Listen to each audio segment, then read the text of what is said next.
بسم اللہ الرحمن الرحیم۔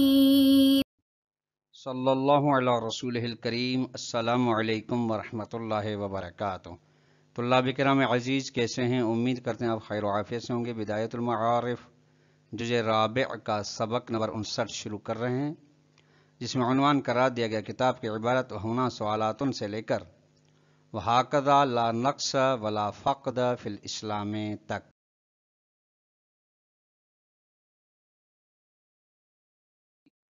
وہ تھی خاتمیت نبی اکرم حضرت محمد مصطفیٰ صلی اللہ علیہ وسلم کے بارے میں۔ اب خاتمیت شرعیت نبی اکرم محمد مصطفیٰ صلی اللہ علیہ وسلم کے ذیل میں چند سوالات و اشکالات کیے گئے ہیں۔ ان اشکالات و سوالات کو بیان کیا جائے گا اور پھر ان میں سے ہر ایک کا جواب دیا جائے گا۔ ان تمام سوالات کا، اشکالات کا محور و مرکز یہ ہے کہ خاتمیت کی کوئی ضرورت نہیں ہے۔ ان کے پاس ایسی ادلہ موجود ہیں سوال کرنے والوں کے پاس جو سطحی نگاہ سے دیکھی جائیں تو خاتمیت کے ساتھ ٹکراتی ہیں۔ اب ان کا ہم جواب دیں گے۔ آئیے عبارت کو ملاحظہ فرمائیں۔ سوالاتن، یہیں پر بحث خاتمیت نبی میں چند سوالات ہیں، چند اشکالات ہیں۔ منہا، ان میں سے پہلا اشکال، ان المستفاد من بعض الآیات ان باب نبوت لیس منسدا۔ بتحقیق جو چیز بعض آیات سے سمجھی گئی ہے وہ یہ ہے کہ باب نبوت بند نہیں ہے، دروازہ نبوت بند نہیں کیا گیا ہے، بلکہ وہ سلسلہ چل رہا ہے۔ آیات کو دیکھیں تو جب ایسے ہے تو آپ پھر کیسے دعویٰ کرتے ہیں کہ حضرت محمد مصطفیٰ صلی اللہ علیہ وسلم آخری نبی ہیں؟ فَكَيْفَ يَكُونُ محمد آخر النبیین۔ سوال، اشکال یہی ہے، تو پھر ان آیات کو آپ کیا کریں گے؟ پھر نبی اکرم کیسے آخری نبی ہیں؟ وَمِنْ آیاتِ قَوْلُهُ عَزَّ وَجَلَّ، اور ان بعض آیات میں سے جو دلیل ہیں ان اشکال کرنے والوں کے پاس، قول خداوندی ہے، یا بنی آدم، یا اولاد آدم، اما یاتینکم رسل منکم یقصون علیکم آیاتی، تمہاری جانب ضرور بضرور رسولان الہی آئیں گے جو آپ کے اوپر میری آیات کو بیان کریں گے، ان کے قصص بیان کریں گے۔ فمن اتقى واصلح، جس نے بھی تقوی اختیار کیا، اس اپنی اصلاح کی، فلا خوف علیہم ولا هم يحزنون، نہ اسے گزشتہ کا خوف ہوگا نہ اسے آئندہ کا حزن و غم ہوگا۔ سورہ اعراف کی آیت نمبر 35۔ یعنی اس آیت کے ظہور سے یہ لازم آ رہا ہے، اس ان الفاظ اما یاتینکم رسل منکم یقصون علیکم آیاتی، کہ رسولان الہی کا سلسلہ ہوگا، باب نبوت بند نہیں ہے۔ وَيُمْكِنُ الْجَوَابُ عَنْهُ یعنی سوال، اس سوال کے بارے میں جواب دینا ممکن یہ ہے کہ پہلے مرحلے میں جواب یہ ہے کہ بِأَنَّ الْآيَةَ حَاكِيَةٌ عَنْ خِطَابِهِ تَعَالَى لِبَنِي آدَمَ بَعْدَ هُبُوطِ آدَمَ وَحَوَّا علیہم السلام۔ جس آیت کو آپ نے بطور دلیل پیش کیا ہے، وہ آیت حکایت کر رہی ہے کہ خداوند متعال نے اولاد آدم کے ساتھ اس وقت خطاب کیا، یہ جب آدم و حوا علیہ السلام حبوط کر کے آئے، یعنی زمین پر آئے، ان تمام مراحل امتحانی کو گزار کے، ان میں کیا کہتے ہیں پاس ہو کے، یا ان میں مشکلات جو تھیں، جو سختیاں دیکھ کے، جب آدم علیہ السلام اور حوا علیہ السلام خدا نے روز زمین پر نازل کیا، تب یہ اولاد آدم سے خطاب ہو رہا ہے۔ حیث قال لہ بعد الآیت 24 نمبر آیت کے بعد فرماتا ہے کہ قال اہبطوا بعضکم لبعض عدو، وہ کہتے ہیں کہ تم میں سے بعض حبوط کرو، اہبطوا، تم حبوط کرو، بعضکم لبعض عدو، تم میں سے بعض کے دشمن ہیں، لکم فی الارض مستقر، اور تمہارے لیے زمین میں استقرار ہے، ومتاع الی حین، اور تمہارے جگہ ہے معین وقت تک، قال فیہا تحیون، تم اس میں زندگی گزارے گو، حیات گزارے گو، اور اسی میں ہی تمہیں موت آئے گی، ومنہا تخرجون، زمین سے تم اٹھائے جاؤ گے۔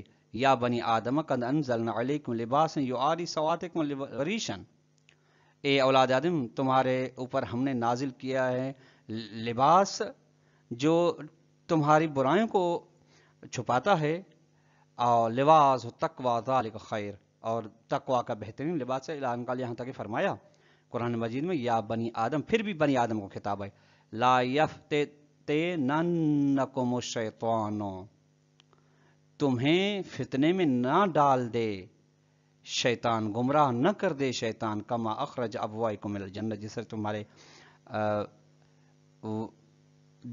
دادا اور دادی آدم اور حوا علیہ السلام کو اس نے جنت سے نکالا، اعلان قال عز و جل، یہاں تک کہ خداوند متعال نے فرمایا یا بنی آدم خذوا زینتکم عند کل مسجد، اے اولاد آدم تم زینت اختیار کرو ہر مقام سجدے کے وقت، اعلان قال تبارک و تعالی، یہاں تک خداوند متعال نے فرمایا یا بنی آدم اما یاتینکم رسل منکم، پھر یہاں تھا کہ اے اولاد آدم تمہارے پاس ضرور ضرور کچھ رسولان الہی آئیں گے۔ سورہ اعراف کی آیت نمبر 24 سے یہ 35 تک کی یہ مفاہیم اور کچھ ٹکڑے تھے۔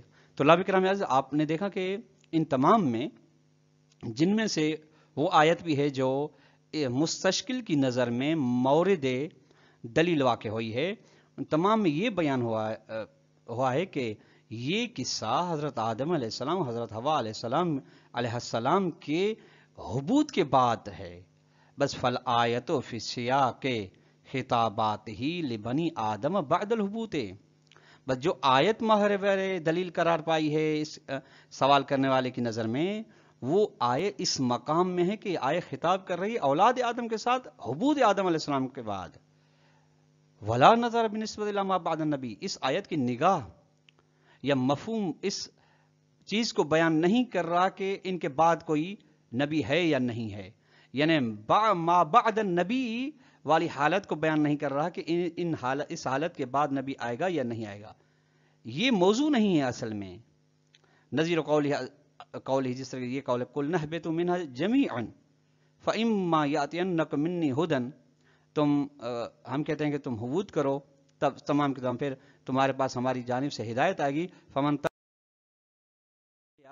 جو بھی ہماری ہدایت کی پیروی کرے فلا خوف علیہم ولا هم یحزنون، اس کے اوپر نہ خوف ہے نہ حزن ہے۔ سورہ بقرہ کا نمبر 38۔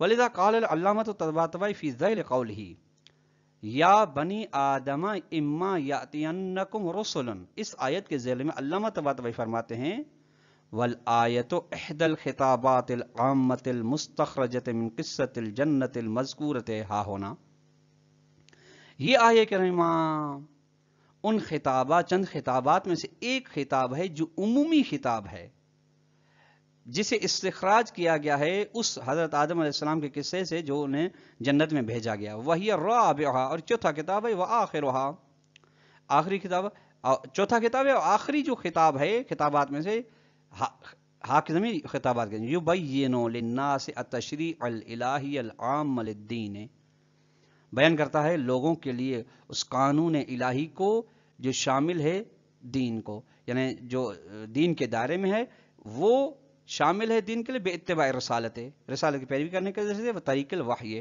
وحی کے راستے کے ذریعے سے، والاصل المستخرج عنہ هو مثل قوله فی سورۃ طٰہٰ، اور جو چیز اصل و قانون و قاعدہ استنباط و استخراج کیا گیا ہے وہ اس مانند قول خداوند ہے جو سورہ طٰہٰ میں ہے، وہ یہ قال اہبطا منہا جمیعا بعضکم لبعض عدو، تم حبوط کر لو، تم میں سے بعض کے دشمن ہے، فإما یاتینکم منی ھدی، میری جانب سے تمہارے لیے ہدایت ضرور بضرور آئے گی۔ یہ فبین ان اتیان الہدی منہ انما یکون بطریق رسالت، یہ اصل بیان کر رہی ہے کہ ہدایت آئے گی خداوند منہ، خداوند متعال کی جانب سے بذریعے رسالت، یعنی لائق ہدایت مقام رسالت ہے، مقام رسالت سے پھر تمام دیگر بندگان الہی تک خدا کے بند متعال کی ہدایت پہنچے گی۔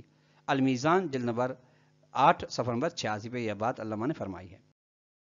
بس نتیجے میں فلا يمكن رفع الید عن الضرورۃ والادلۃ المتواترۃ بمثل هذه الآیۃ التي لا تنافیها، بس ممکن نہیں ہے کہ